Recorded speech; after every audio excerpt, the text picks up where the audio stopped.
Running an online business is hard enough without the stress and time consumption of managing hosting. Whether managing one WordPress site or dozens, Kinsta's managed solutions offer speed, enterprise-grade security, and an intuitive dashboard. With 24/7 365 human-only expert support, get peace of mind that your sites stay online, secure, and performing their best. Start today and get your first month free with migrations handled for you. Learn more at kinsta.com/podcast. That's KINSTA.com/podcast. What it is, what it do, cyber world. It is your girl, the one and only Ash Brown, and this is the Ash Said It Show.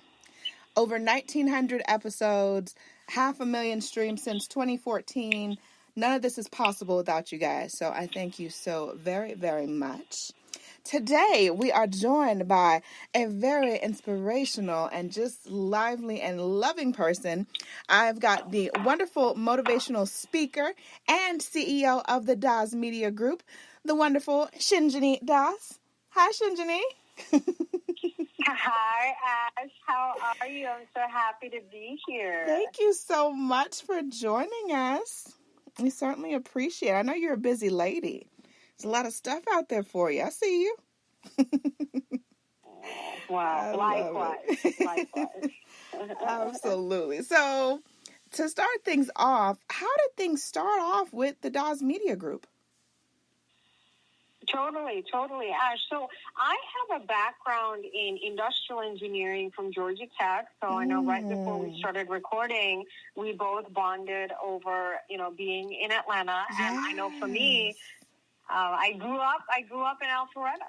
I grew up in the metro Atlanta area. I went to Georgia Tech, go Jackets, and majored in industrial engineering. And so, very much was on the corporate train, corporate path. I worked at Deloitte Consulting for a little bit in technology consulting, and that was kind of the dream, and I'm an immigrant, so yes. I was born in India, lived in Malaysia, came to America when I was 9.5, and so my parents were really proud and excited, and I had basically a full ride scholarship to Georgia Tech, President's Scholarship. So I mean, that was I was set. I was set up. I was set.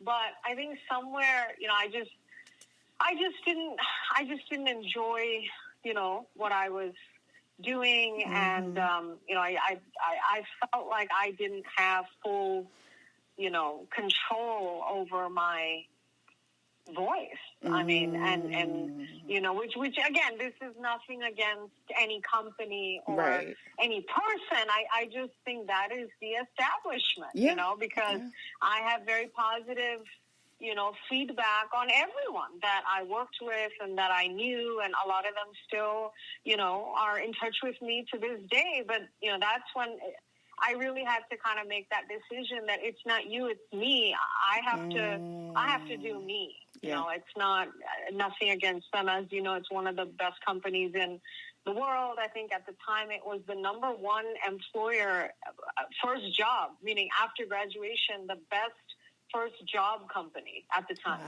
Wow. So I mean, again, they were great. It's just, it was me. I needed my own outlet. I needed a voice. I needed a platform. I needed to be me. That's what I needed. I love that. So as you were coming to this realization that, I need something for me. I need something that makes me feel good and important. And, first thing you get up in the morning, something to really motivate you and get that blood pumping. What was the first challenge that you faced? Yeah. Honestly, Ash, I think it was figuring out what comes first, because there are people who build a business and you don't even know who they are on social media because they're not really on social media, and then there are people that are full-time social media personalities that then have to almost reverse engineer a business. Right. And so that was the biggest challenge for me, which comes first, the personality side of the game, because, people relate to people. And, you and I think the reason that I was also very, intrigued and amazed and happy with your content on LinkedIn was that you are, a female of color and non-white woman. And, like just you and I existing, we sort of have this natural curiosity about us. And so there was a part of me that knew that if I built a brand around myself, that would, quote unquote, take off much faster than if I started a consultancy and, let me build your brand on Twitter, which was kind of always what I wanted to do. But I think I went the other way. But there have been challenges with the other way, which is that I think monetization is a little bit delayed the other way, just because I spent so long building trust around me, around who I am, because, for me, I'm in this weird situation where, don't take this the wrong way, but if you're not a white woman, you're not a black woman, you're not a Latina woman, I'm in this sort of weird zone of like, who are you and what are you and where do you fit? I can see that. I could definitely, I could see that. Yeah.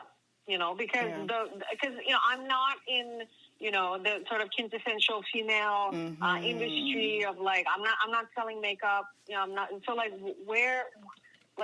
who are you? Like that was a huge problem, that I had to kind of figure out and build my own market in many ways, not even in one way, in many ways, just because people are used to following certain people, right? And it's like, I'm sure you realize this, white women gravitate to white women. There's nothing, they're not trying to be rude. That's just what happens. That's just what happens. And so that's when I was like, well, who do I target? Am I targeting, like, who is my sort of motivational base?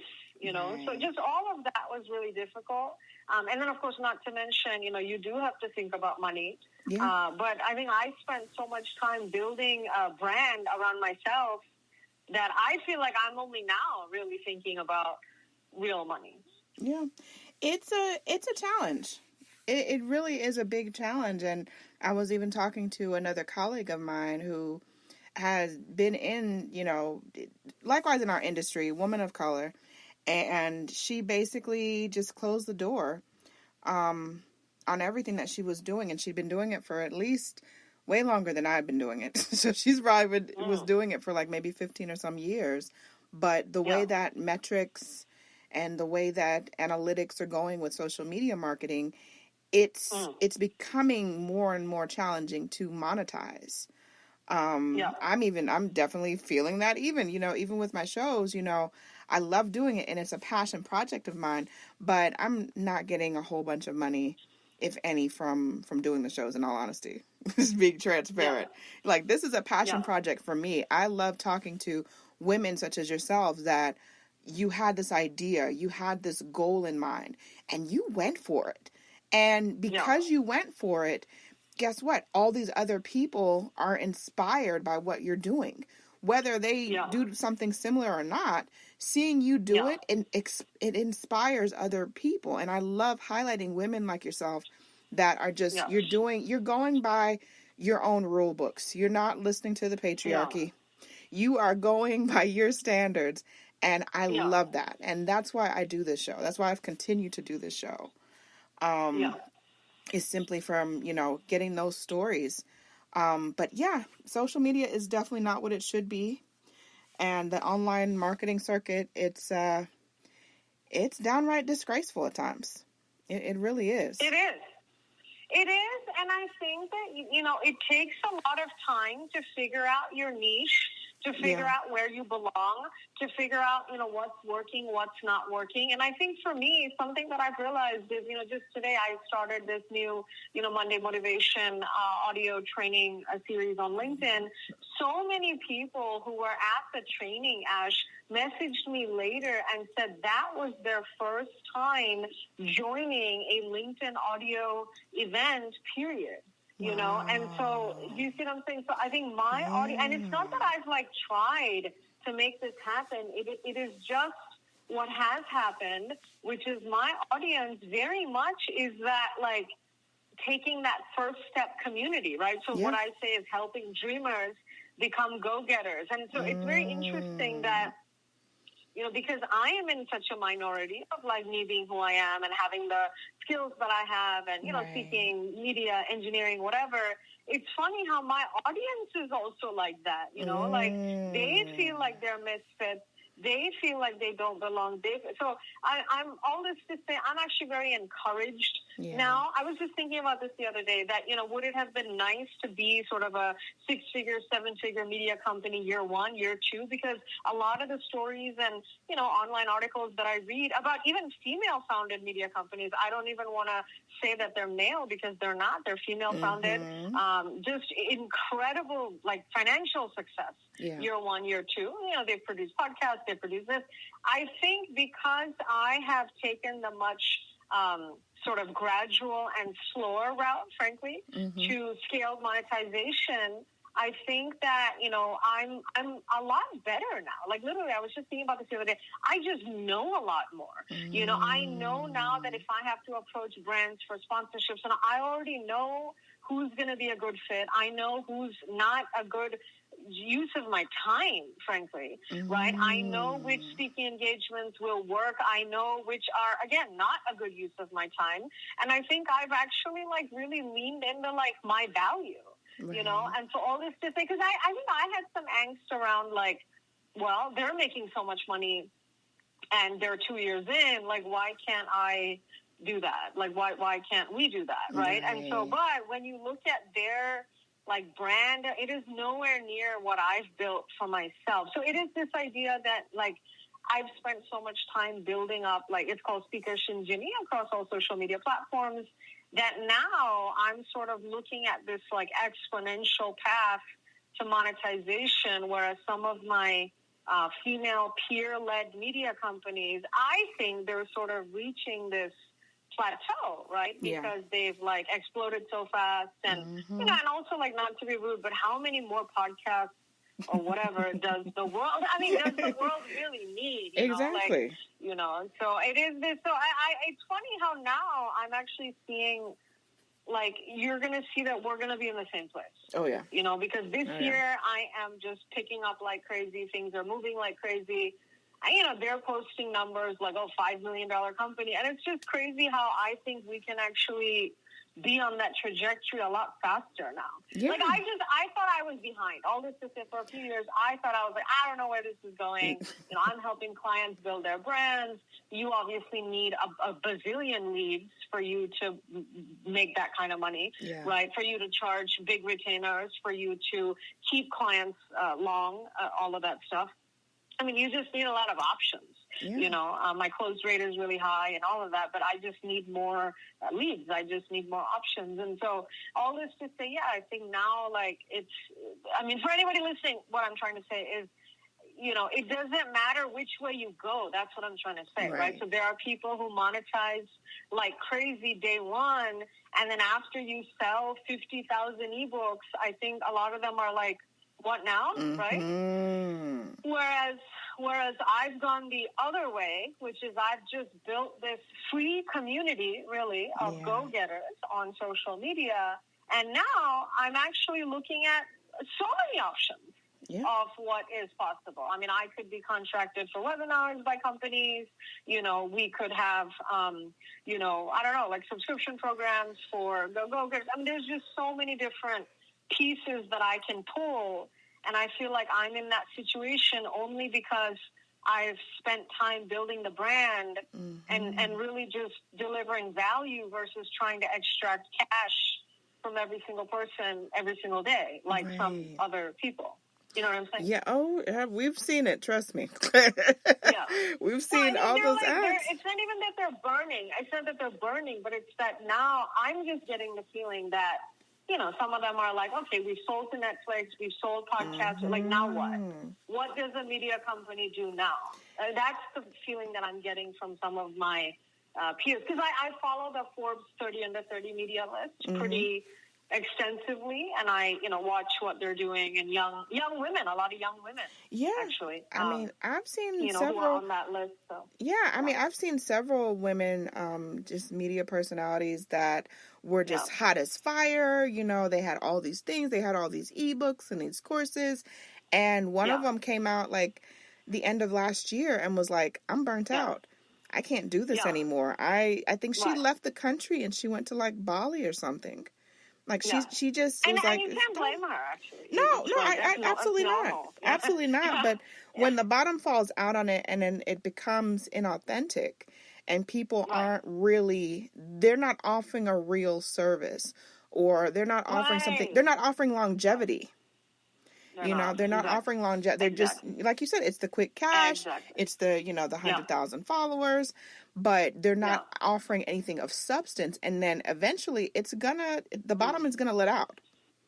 Right. At some point. Right. No, absolutely. Absolutely. But here's the thing. You go the path that I've been on, and you are sort of poor for a while, right? Yeah. I mean, there's no other way to say it, right? Because the more I think about it, Ash, the more I realize that, like, you can't have both. You can't have a $1 million media company and a great service, and like it just doesn't like go together, because to build that kind of scale from a services business is not a joke. No, it's not. It's not a joke, because the other option is you sell digital courses. But even with courses and e-learning, I mean, I'm burnt out looking at people's stuff. I mean, and I'm not even a buyer. I'm not even a customer. So it's a very interesting sort of like chicken and egg problem, which is why selfishly I've chosen the path. And I know I want everybody listening to understand that this is a choice. Yeah, right. Absolutely. No one forced me to do anything. This is a choice, and my choice was to go down the path of low revenue. And high building, and that's what I've done. And now this year, finally, I feel like I can switch that story to just maintenance build, because I feel like I've built so much that maintenance build and then high revenue. So that for me is the biggest switch coming into this year. I love it. So what is what is up next for you, Shinjini? Like there's, May is just around the May. We're in May. Yeah. June is just around the corner. What is next for you? What events are happening? What can we talk about? Yeah, no, totally. So I told you right before we started recording, Ash, that I just started Monday Motivation with Shinjini on LinkedIn, which is a LinkedIn audio program every Monday, just because I feel like Mondays people really struggle. People following me are go-getters. They really struggle to just, get motivated and all of that. So today, for example, we talked about, what are your core values? Again, all of my topics are around branding, are around personal branding, business branding, building your brand, making more money, getting a promotion, getting a raise, all of that, right? So it's all due to your brand. So I'm really excited about that, because long-term, Ash, this is setting the stage for my virtual events business. Business stream, not business, business stream, because the media company does, a few different things. And so right now, I'm focusing on client services, which is our branding agency. So really onboarding a few different clients in that capacity. They want to build their brands on LinkedIn. They want thought leadership. They want to get content for their speeches. And again, we're a content business. We're a media content business. I mean, I supply content. I supply, how to build your brand. I supply strategy. So that's my first focus.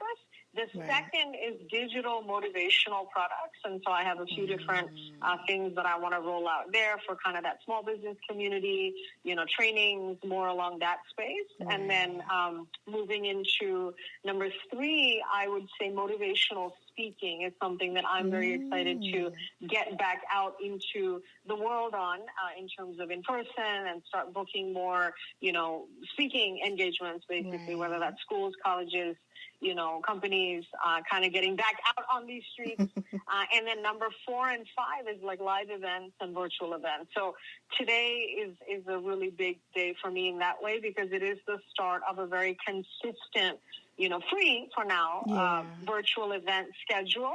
but eventually, I think virtual events are going to be a very big revenue stream for us eventually. Oh, I absolutely. really do think that. Yeah, I agree with because that. there's low cost to produce, and or if any really cost to produce. Low cost now. Eventually, obviously, you need to invest in a virtual event team because you need things to be bigger and better. Definitely. But once we start charging ticket prices for attending these events, like I'm really excited. I'm really excited about virtual events. And then, live events as and when, obviously, we saw what happened not too long ago. Oh, my goodness. I don't want to put everything in the live events, but, I am excited about live events as well. Definitely. So, I love it. Shinjini, thank you so much for joining us today. I certainly appreciate you coming through. So you got to come back when, I know that there's a lot of stuff that you're cooking and a lot of stuff that you're mixing up, but we couldn't really talk about it today. So I know when there's announcements, you got to come back and share with us.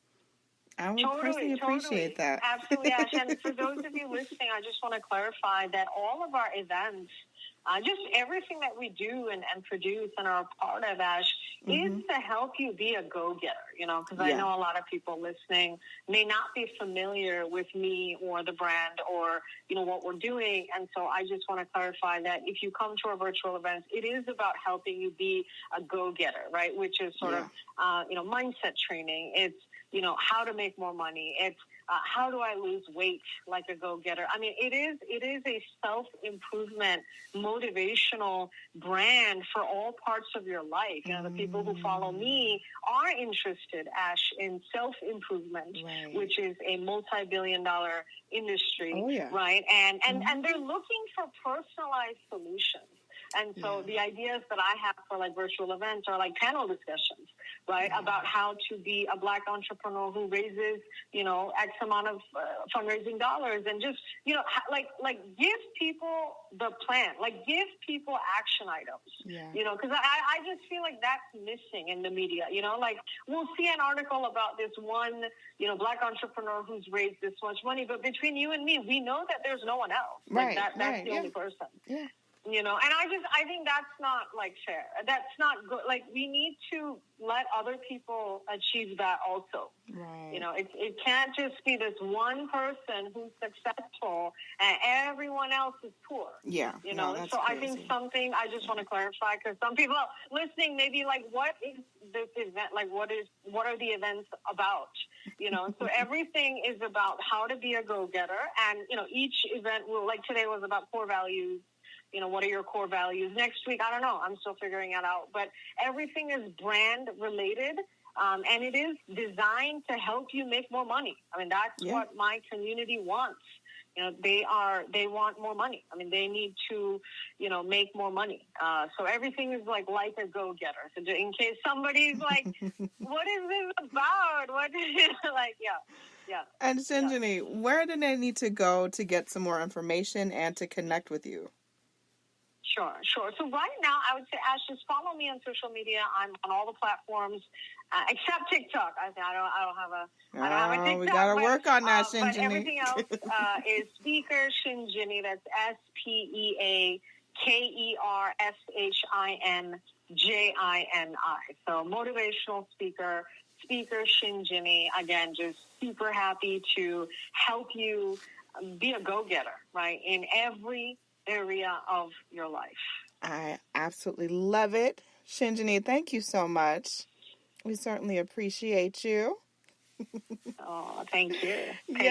Thank you. And I appreciate each and every one of you guys. Thank you so much for your love and support. Keeping in mind, anyone to tell you that you can't do what you want to do, you look them square in the face, you tell them, don't believe me. Just watch. Watch what I do. Watch me make it happen. Watch me make history. That's what we're doing this for, the history books.